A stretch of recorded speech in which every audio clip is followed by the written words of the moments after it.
I'm so happy to be back at the doors, right? Knocking on doors and talking to voters is super fun. I really love it.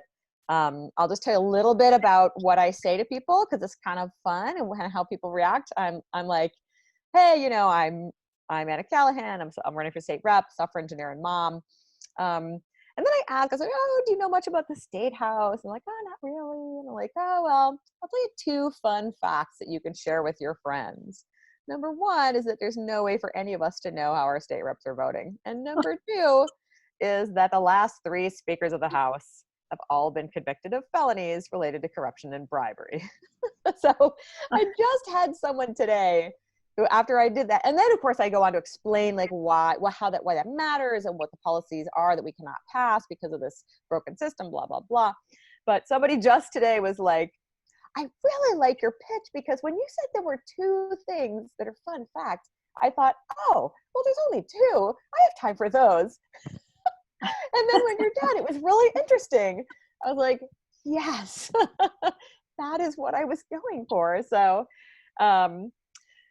you know, almost everyone I talk to is convinced and they're going to vote for us, or they just want to do some due diligence. They just want to kind of look and read up a bit.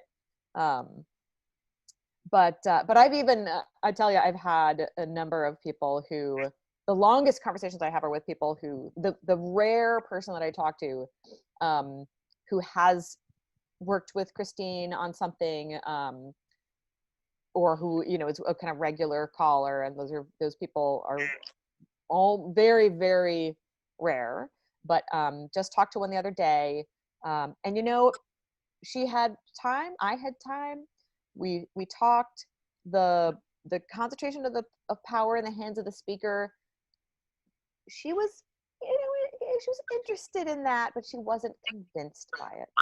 And it wasn't until I started talking about the work I've done over the last 4 years and how and co-governance, and how the people who have been marginalized, who are not engaged in the political process, have got to be at the decision-making table, and that was what convinced her. So that's kind of my, I keep it in my back pocket for the people that aren't convinced by the first argument, which is almost everyone is convinced by the transparency and the power of the speaker argument. But that's always there, the movement building aspect, which in my heart is kind of the true reason why I am running, and the thing that will be different about me from most other people who are elected representatives.